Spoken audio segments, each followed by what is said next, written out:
Eu sou o Fabiano, Ok. sou casado com a Jaqueline e também temos um nosso filho que se chama Ian, ele tem 10 anos. A minha formação é administração, fiz administração lá na Unicinos, no Rio Grande do Sul, e também teologia. Fiz 4 anos de teologia e depois fui pastor durante 11 anos, até uma transição de carreira. E eh, eu tenho sentido nesse meio tempo, nesses últimos tempos agora, amanhã, na verdade, está fazendo 11 meses aí que a gente está essa mudança, né, de carreira. E nos últimos dias eu vinha sentindo, né, esse desejo, né, de oferecer, né, esse curso bíblico para as pessoas lá do QGR. E intenção aí de ensinar mesmo, já que a gente tem esse conhecimento, tem esse material também, da gente estar compartilhando com as pessoas esse conhecimento. Então, algumas pessoas me perguntaram aí sobre o nome do grupo, né? Eu coloquei ali que era hermenêutica bíblica. O que é hermenêutica bíblica? Então, a hermenêutica ela estuda ali como que a gente pode as formas de melhor estudar a Bíblia. Ou seja, a Bíblia ela não as pessoas não interpretam a Bíblia, ela mesma se interpreta a si mesma. Então, quando você quer aprender algum tema da Bíblia, você pega todos os versos que, que a Bíblia fala a respeito daquele assunto, e aí você lê aqueles textos da Bíblia que falam sobre aquele assunto, e aí então você vai entender o que a Bíblia fala a respeito daquele tema. Então, você não vai encontrar lá na Bíblia uma página inteira que fale sobre volta de Jesus, tudo sobre volta de Jesus em 2, 3 páginas, ou tudo sobre a salvação pela graça, ou qualquer outro assunto. Você não encontra assim. Então, você tem que pegar a Bíblia em vários textos, né, para que você possa entender. Então, a hermenêutica ela tem algumas regras de estudo da Bíblia. E um deles é o texto dentro do contexto, né? Você tem que estudar um texto da Bíblia e ele tem que estar dentro do seu contexto. Por exemplo, vamos supor que eu tenha aí 2 filhos. Um deles mora em São Paulo e faz medicina, e o outro filho está lá no Rio de Janeiro e faz publicidade e propaganda. O filho que mora em São Paulo, que faz medicina, ele é daquele CDF, assim, ele só estuda, ele não tem amigos, não sai com os amigos, ele não namora, a vida dele é só estudar. E aí tem o outro filho que mora lá no Rio de Janeiro, e o filho lá do Rio de Janeiro, ele é o contrário, faz publicidade, e ele não está nem aí para os estudos, ele só quer namorar, ele só quer sair com os amigos e estuda bem pouco. E aí eu faço uma carta aqui de Santa Catarina lá para os meus 2 filhos. Para um dos filhos, eu escrevo assim: filho, para de namorar, vai estudar, né? Te dedica aos estudos. E para o outro filho, eu escrevo ao contrário: filho, vai namorar, vai sair com os amigos, não estuda tanto. Passados 1000 anos, alguém descobre as 2 cartas que eu enviei e lê as 2 cartas e diz assim: esse Fabiano é contraditório. Ele escreve coisas contraditórias. Então, na Bíblia acontece a mesma coisa. Então, uma das regras é você estudar o texto dentro do seu contexto. Até porque a Bíblia ela não foi escrita para nós. Ela foi escrita para pessoas naquela época, mas nós usamos os princípios até hoje. Por exemplo, carta aos Efésios, né? Paulo escreveu aos Efésios. Paulo escreveu para o pessoal que vivia lá em Corinto também, aos Coríntios, Romanos e por aí vai, aos Gálatas, né? Então, a Bíblia ela ela tem essas questões que devem ser analisadas também quando a gente analisa, estuda um texto bíblico. E aí o texto dentro do contexto, para quem que foi escrito. E uma outra coisa que a gente tem, uma outra regra que a gente tem que lembrar é de estudar outras passagens que falam sobre o mesmo tema. Então, muitas vezes a gente pega uma passagem e às vezes o sentido não está bem claro. Então, a gente tem que pegar outras passagens para que a gente possa clarear aquilo que a Bíblia está colocando ali.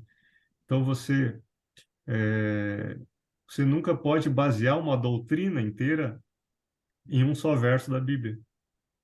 Você vai ter que pegar vários versos que falam do mesmo assunto. E quando você pegou aqueles textos todos que falam sobre o mesmo assunto, então você vai entender o que a Bíblia fala a respeito daquele assunto. Ocorre muitas vezes por aí que muitas pessoas, às vezes, fazem uma doutrina inteira em cima de um verso só. E às vezes aquele verso nem é muito claro. É um verso meio espúrio da Bíblia, que nem está com um sentido tão claro assim. E aí acaba, muitas vezes, fazendo com que a Bíblia diga uma coisa que ela não está dizendo na realidade. Então, uma outra coisa é que a Bíblia ela não se contradiz, né? Não, não. Você estuda ela, os vários textos e ela não entra em contradição, né? Eu acho que foi a Luana, um outro dia ela me perguntou sobre, a Lucimara, aliás, perguntou outro dia sobre qual a melhor Bíblia para estudo, né? A melhor Bíblia para estudo é a Almeida Revista e Atualizada. Por quê? Porque o texto da Almeida Revista e Atualizado, ela usa um manuscrito mais antigo. Então, existiam é, existiam naquela época os copistas. Eles pegavam lá o pergaminho e copiavam, né? Naquela época não tinha impressora, não tinha uma editora como a gente tem hoje. E aí então eles faziam as cópias dos manuscritos da Bíblia à mão mesmo. E com o tempo de escrever, às vezes eles cometiam alguns pequenos erros, mas não era nada que afetasse assim o conteúdo da Bíblia, mas algum erro, às vezes até mesmo de vírgula, né, de colocação de uma acentuação, alguma forma de escrever uma frase. Então, quanto mais antigo o manuscrito, mais confiável ele é, porque teve menos cópia, né? É cópia da cópia da cópia, né? Então, quanto mais antigo, é mais próximo do original. Mas não era nada que pudesse afetar, né, o texto bíblico. Então, um exemplo disso está lá em Lucas 23:43. Alguma de vocês pode pegar aí esse verso? Lucas 23:43.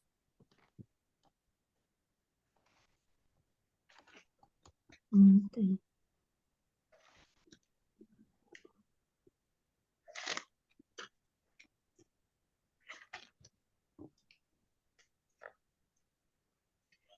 Lucas 23:43. Alguém pode ler, por gentileza?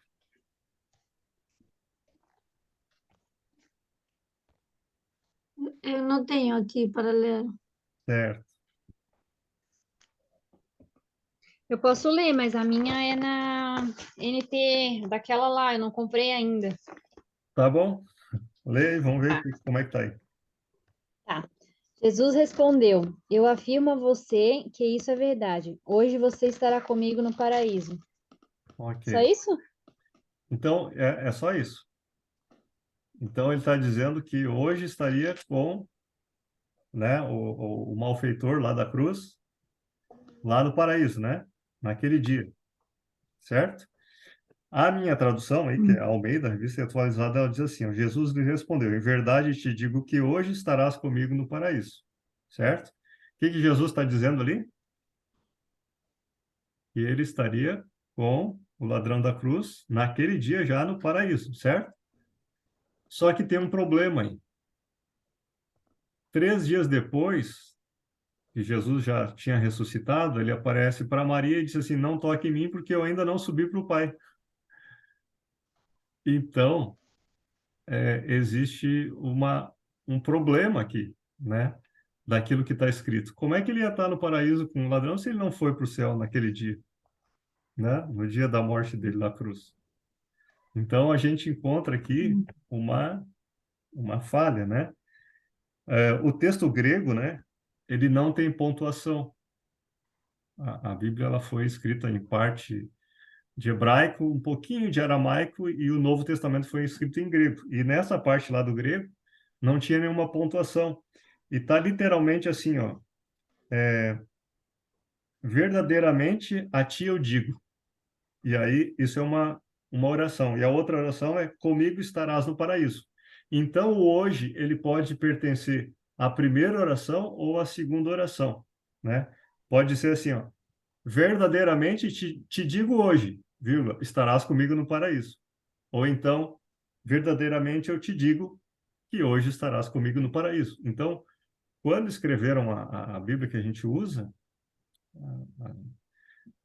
essa tradução que a gente usa, colocaram a segunda opção, dizendo que Jesus estaria com ele, né? Ou o ladrão estaria com Jesus na cruz, no paraíso, né? Naquele dia. Então, quando a gente analisa, né? Outros textos, e a importância de saber outros textos, a gente vê que a primeira opção, ela é verdadeira. Jesus estava dizendo para ele, verdadeiramente te digo hoje, que estarás comigo no paraíso. Ó, te digo hoje, estarás comigo no paraíso. Não que hoje estarás comigo no paraíso. Então, esse tipo de coisa, né, quando se analisa aí com regras de hermenêutica, o texto bíblico, a gente então chega à conclusão correta, né? Então, a Almeida Revista e Atualizada, ela é então a melhor tradução para a gente estudar. A Bíblia ela tem 66 livros, 40 escritores, né? Ela levou aí cerca de 1.500 anos para ser escrita. Então, desde o primeiro escritor da Bíblia, né? Foi Moisés, até o último lá, que foi João, lá na ilha de Patmos.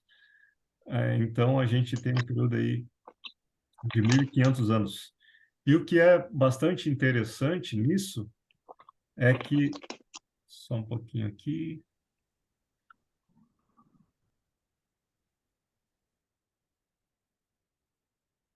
ok.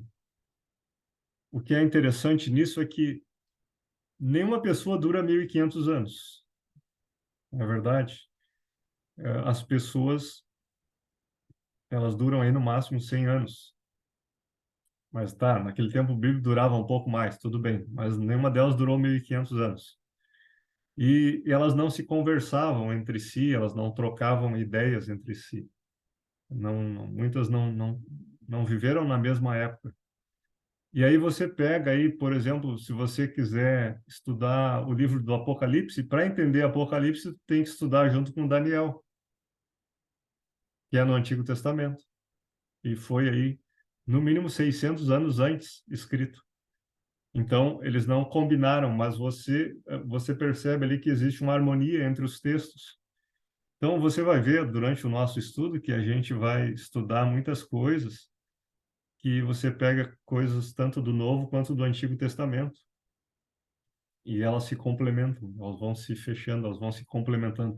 E como que isso é possível?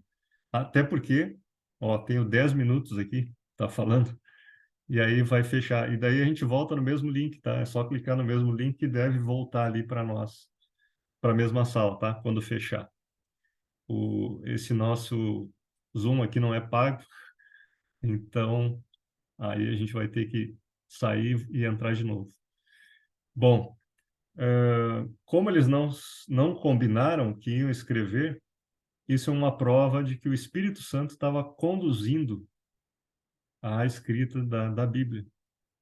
Então, é algo que, quando a gente para pensar nisso, é algo fantástico, né? Ou seja, a Bíblia ela não contém a palavra de Deus, mas ela é a palavra de Deus, né? Bom, indo agora para o texto, né? para o estudo bíblico, né? Então, propriamente, João capítulo 17, verso 17. Se alguém tiver aí, quiser ler, pode ser, senão eu vou lendo aqui, tá? E aí você pode acompanhar aí na sua Bíblia. João capítulo 17 e o versículo 17. João 17, 17 diz assim: santifica-os na verdade, a tua palavra é a verdade. É isso que diz o texto bíblico. Santifica-os na verdade, a tua palavra é a verdade. Conforme esse texto aí, o que é a verdade? Conforme esse texto que eu li, eu vou ler ele de novo. Ó. Santifica-os na verdade, a tua palavra é a verdade. O que esse texto está dizendo aí que é a verdade? A palavra? A palavra. Todo mundo concorda? Alguém pensa diferente? A palavra é a verdade. Esse texto está dizendo que a Bíblia, né, a palavra é a verdade, né? Agora, João 16, 13. João 16, verso 13. Aqui diz assim: quando vier, porém, o Espírito da verdade, ele vos guiará a toda a verdade, porque não falará por si mesmo, mas dirá tudo o que tiver ouvido e vos anunciará as coisas que hão de vir.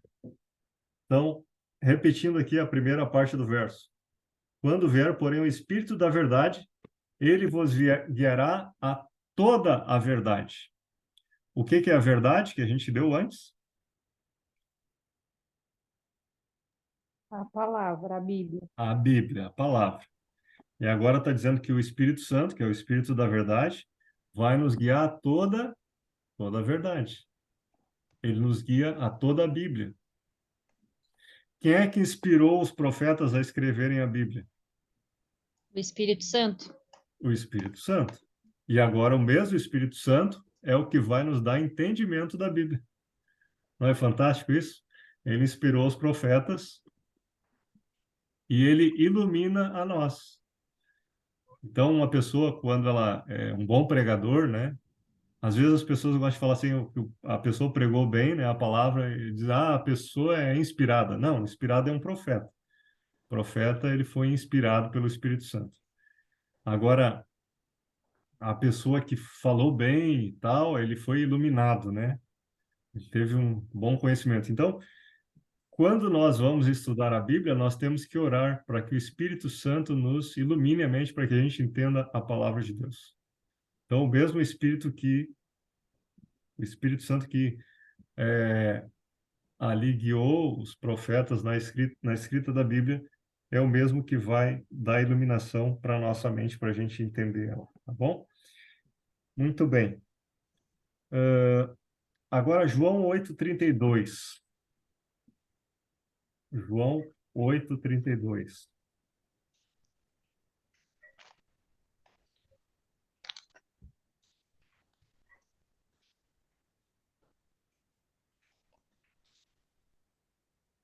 João 8:32 diz assim: e conhecereis a verdade, e a verdade vos Libertará. libertará, né? Vai libertar do quê? O que vocês acham? Ah, libertar do mal, né? Libertar das mentiras, das insanidades, Certo. dos pecados, né? Da Pecado, falta de conhecimento.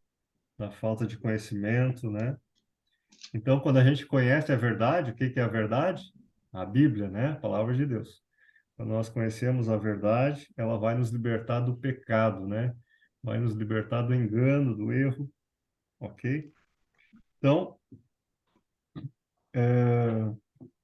um outro verso que a gente vai ler aqui é Lucas capítulo 24, verso 27.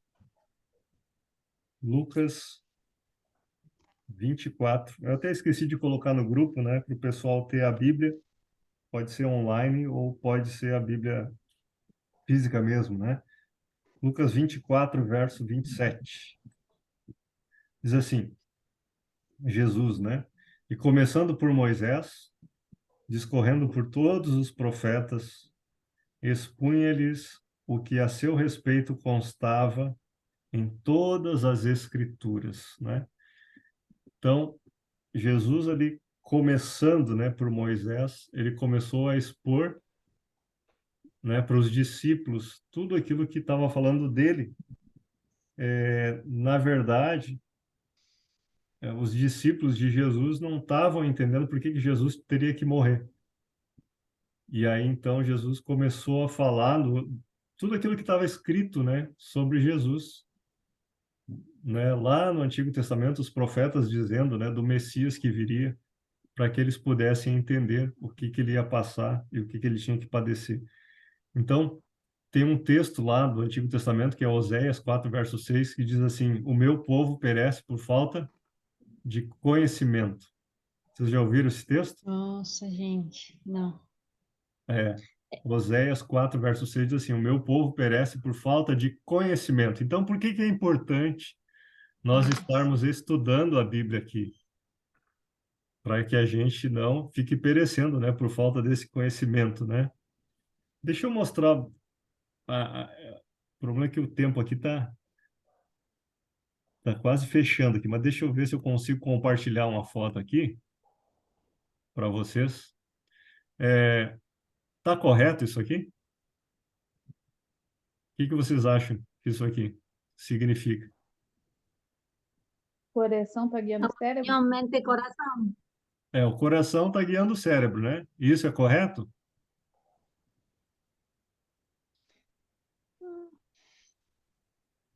Acho que los dos juntos, ¿no? Tem Hã? que ter congruência, mente, coração. Muito bem. Eu vou fechar agora isso aqui e a gente vai conversar. Olha só o que a Bíblia diz em Jeremias 17, verso 9. Enganoso é o coração, Meu coração. né? Jeremias 17, 9 fala que enganoso é o nosso coração. Então, vamos supor, uma moça, né? Uma menina se apaixona por um rapaz. E aí ela fica ali, né? O coração dela toma a decisão, né? De namorar com ele e tal. Mas todo mundo sabe que ele não é um bom rapaz. Mas ela está apaixonada e mesmo assim ela continua namorando com o rapaz. Então, ela está tendo uma decisão, tomando uma decisão com o coração ou com o racional? Com o coração, né? E o que acontece? Muitas vezes acontece por aí. Muitas pessoas tomam decisões com o coração e acabam depois sofrendo as consequências porque elas não tomaram a decisão com a cabeça, né? Com o pensamento, com o cérebro. É por isso que a Bíblia fala que enganoso é o nosso coração, né? E na questão religiosa, a nossa regra ela tem que ser, nossa regra de fé, ela tem que estar baseada na rocha, né? Na Bíblia, na palavra de Deus. Então,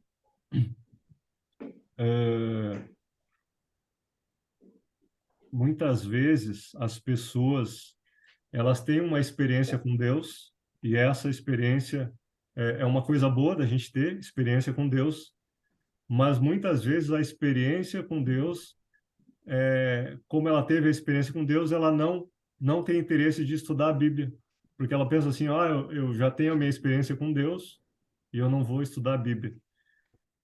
A experiência com Deus não pode estudar, não pode anular, né, o conhecimento da Bíblia, o estudo da Bíblia. Então, esses dias eu falei para as pessoas, para algumas pessoas, que quando nós oramos, né, muita oração é muito poder, né? Pouca oração é pouco poder. Então, pessoa ora é uma pessoa de oração. Se ela não estuda a Bíblia, é como se fosse um carro que tem um motor potente, mas não tem direção. Então, é importante a gente ter a nossa experiência com Deus, mas é importante a gente conhecer a palavra de Deus, até porque enganoso é o nosso coração, até porque a Bíblia diz que haveriam muitos falsos profetas também, Mateus 24 fala disso, falsos ensinos, falsos profetas, e também meu povo perece por falta de conhecimento. Então Deus ele deixou a Bíblia como um guia seguro para nós. Então existem muitas opções, muitas filosofias bonitas de vida. E eu tenho certeza que muitas pessoas elas têm uma boa experiência com Deus, mas Deus também quer que a gente tenha um conhecimento. E agora ele nesse verso que eu li ali, Lucas 24, verso 27, ele começa ali então por Moisés, ele discorre por todos os profetas e expunha o que a seu respeito constava em todas as escrituras. Então, Jesus ele pega os discípulos que os discípulos eles tinham uma experiência com Deus, correto? Eles tinham uma experiência com Deus, viviam com Jesus todos os dias. E só que eles não estavam entendendo o propósito que Deus tinha na vida deles. E aí então Jesus pega a Bíblia agora que eles tinham, as Escrituras, e ele começa a mostrar para eles onde estava escrito ali que haveria o Messias e o Messias haveria de padecer também, né? Bom, João capítulo 5, verso 39. Abra sua Bíblia lá, se você estiver por aí. João 5, 39.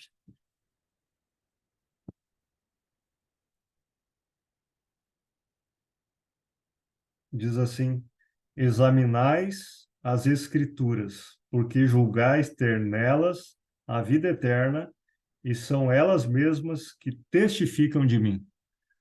Então, Jesus está dizendo aqui que nós devemos fazer o quê?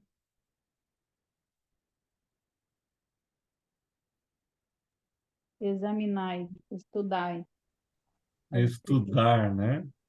Examinar as Escrituras, porque nós teremos lá a vida eterna, né? Então, qual é o benefício, né, do estudante da Bíblia? O que ele vai encontrar estudando a Bíblia? A vida eterna, certo? Então, qual foi o motivo de Deus ter deixado a Bíblia para nós? Porque Ele quer a nossa salvação. E se nós queremos estar junto até depois do fim, nós temos que entender qual é o plano que Deus tem para a nossa vida, através da Bíblia. Entende? Amém. Então, esse é o plano de Deus, o maior benefício da Bíblia, a vida eterna. Segundo Pedro 1:21, segundo Pedro, o certo era você estar lendo, tá? Nas próximas eu não vou ficar lendo os textos bíblicos. Nas próximas vocês vão estar com a Bíblia, vocês leem e a gente vai aprendendo, né? Vai debatendo e discutindo o assunto. Segundo Pedro 1:21. Porque nunca, jamais qualquer profecia foi dada por vontade humana. Entretanto, homens santos falaram da parte de Deus movidos pelo Espírito Santo. Isso são Meu os Deus. profetas, né? Então, homens santos falaram movidos aí pelo Espírito Santo. Deus então dava para eles um sonho. Qual é a outra forma? Dava uma visão, e aí eles tinham aquele sonho, aquela visão, e aí depois eles iam escrever. Fabiano, mas como é que tu sabe que Deus agia assim? Uma das evidências disso é que cada escritor escrevia da sua maneira. Se você pegar o apóstolo Paulo, ele escreve do seu jeito. Pegar João, ele escreve de outro jeito. Ele fala amados, filhinhos meus e tal, né? Ele é todo amoroso. O João, o discípulo do amor. Pega Pedro, é outro jeito de escrita. Moisés escreve de outra forma. Então, cada autor da Bíblia, dos 40, escreve do seu jeito. É como se a gente visse uma paisagem e agora a gente tinha que descrever com nossas palavras aquela paisagem. Todos nós aqui vamos descrever diferente, com a nossa forma de escrita. Então, Na Bíblia ocorre o mesmo. Deus dava um sonho, Deus não ditava para eles, palavra por palavra da Bíblia. Deus dava um sonho, uma visão, e eles escreviam aquilo que eles viram. Então você pega lá Apocalipse, né? Ah, vi, né? No seu alto e sublime trono, né? Deus com cabelo branco, a sua voz era como de muitas águas, né? Ele começa a descrever assim, é a forma dele de descrever. Ai, que Noah. O outro verso que a gente vai estudar aqui é 2 Timóteo 3,16. 2 Timóteo,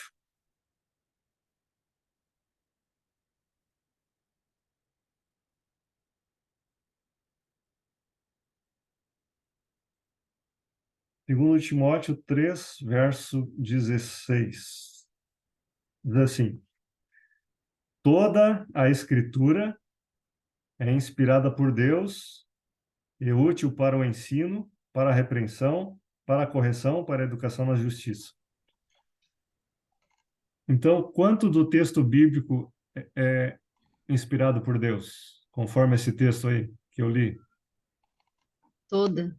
Tudo. Toda, né? Toda a Bíblia é inspirada. Mas não é só o Novo Testamento? Não, é o velho, o novo, tudo. Tá bom. É toda a Bíblia, né? Então, o apóstolo Paulo fala que toda a Bíblia é inspirada por Deus. Eu não sei se você já parou para pensar, mas na época que Jesus esteve aqui, qual é a Bíblia que ele usava? Não sei. Já tinha Novo Testamento? Não. Não, não Ah, é, tinha. não, o Novo Testamento é a história dele, né? Não, então não tinha. É, não tinha. O Novo Testamento ele só passou a existir, só começou a ser escrito, na verdade, 20 ou 30 anos depois da ascensão de Cristo, depois da morte dele na cruz e a ascensão, que os discípulos daí começaram a entender a função deles e tal, porque enquanto eles andavam com Jesus, eles não estavam entendendo muita coisa. E aí Jesus abriu o entendimento deles, né? E agora depois eles começaram a pregar e começaram a escrever, né? Então, naquela época não tinha editora. Então, até eles fazerem cópias e espalharem essas cópias em todo o mundo cristão, é bem razoável a gente pensar que no primeiro século eles usavam somente o Antigo Testamento. O Novo Testamento começou a ser difundido de uma forma mais geral, assim, lá pelo segundo século apenas, né? Então, na para Deus não existe essa diferença de Antigo Testamento e Novo Testamento. E tem algumas pessoas falam Velho Testamento e outras Novo Testamento. O que é o correto? O correto é falar Antigo. Você sabe que Antigo tem diferença de velho, né? Então, assim, ó, um carro velho ou um carro antigo, né? Um carro velho, a gente pensa num carro acabado, né? Que tem que ir para o ferro velho. Um carro antigo, não, é aquele carro conservado, né? Então, É uma relíquia, né? uma relíquia. Então, alguém saiu aí caiu ou saiu da live. A Luana. É, o Antigo Testamento, né? O Antigo Testamento e o Novo Testamento, na verdade, nunca teve essa divisão. Deus nunca colocou divisão. Os seres humanos é que colocaram essa divisão entre Antigo e Novo. Para Deus é uma coisa só, as Escrituras sagradas. Então, por isso que Paulo fala que toda a Escritura é inspirada por Deus, né? Toda ela, tanto o Antigo quanto o Novo. Muito bem.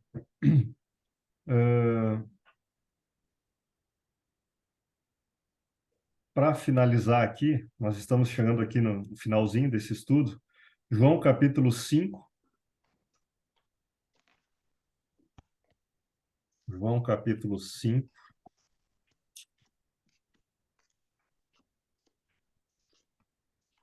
versos 46 e 47.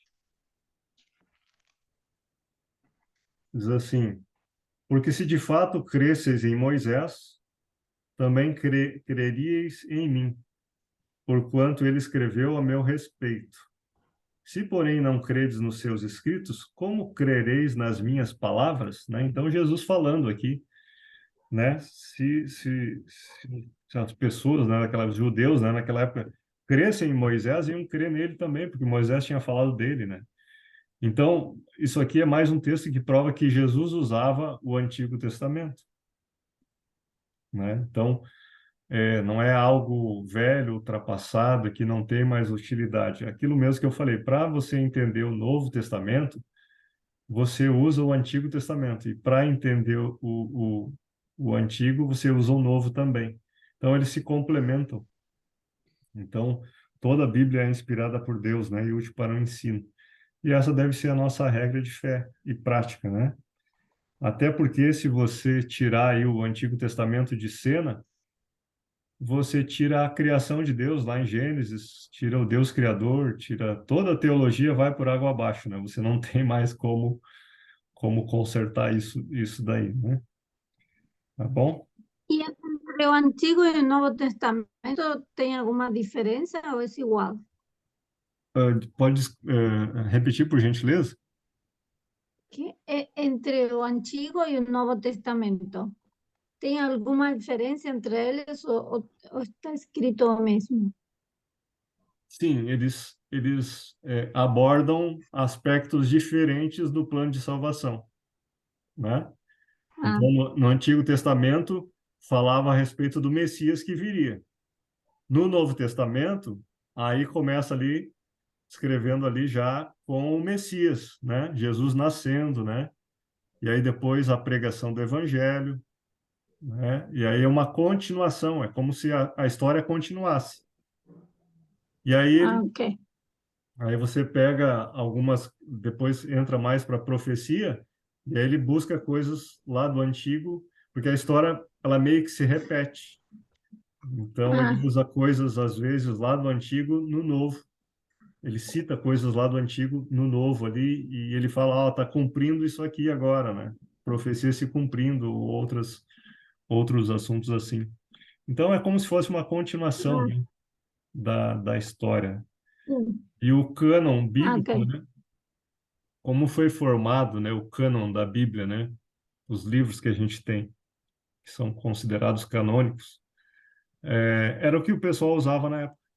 Tanto os judeus usavam aqueles livros lá do Antigo Testamento, e os cristãos usavam tanto o do Antigo quanto os escritos do Novo Testamento. E aí, então, em algum momento eles juntaram tudo isso, né? Todos esses manuscritos, e aí, então, ela chegou até nós hoje, né? Deus preservou a Bíblia, que já quiseram destruir a Bíblia na Revolução Francesa, quiseram destruir a Bíblia, mas Deus preservou a Bíblia, né, para que a gente tivesse ela até hoje. Mas já tem boatos aí de que estão querendo já extinguir a Bíblia, mudar a Bíblia. A Xuxa tem bastante famoso querendo, falando sobre isso ultimamente. Não sei Ah, se é? você viu algo do gênero, mas eu vi. Não cheguei a ver essa vontade deles aí. Mas, enfim, Assim, ¿Que quieren mudar lo que está escrito? eles querem, ¿Serio? né?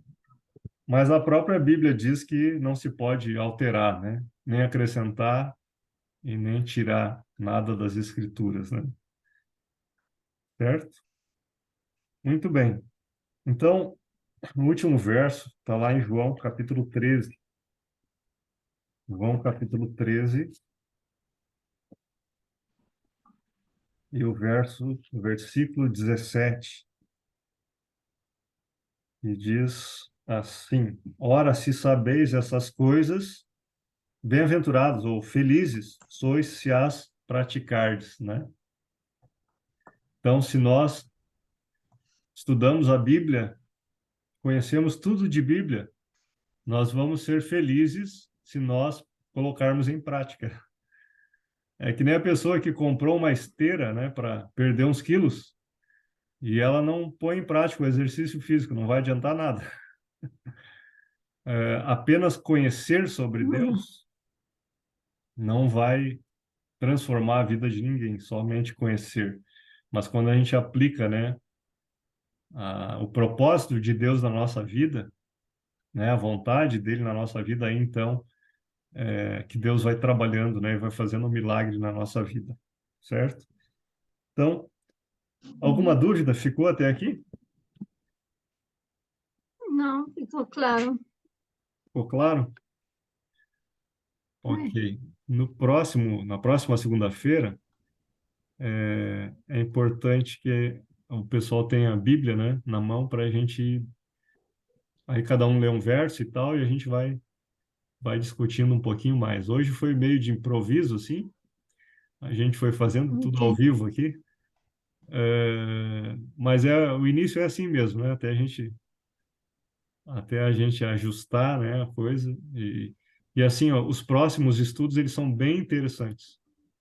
Esse aqui é só um estudo inicial, né? Só uma introdução.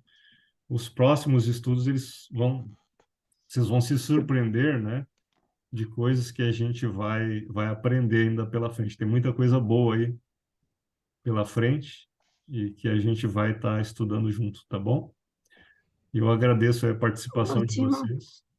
Ai, Agradeço. foi ótimo, Fabiano. Já deu uma clareada. E vou ter o caderninho das anotações. Vou comprar um caderninho.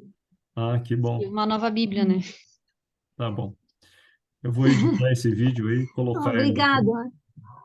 Ok. De nada. Obrigada, Fabiano. Muito obrigada. Que Deus abençoe. Uma boa semana para vocês. Deus abençoe vocês Abençoado também. também. Um Beijo. abraço. Tchau, tchau. Beijo. E aí a Bíblia diz, ó, o meu povo perece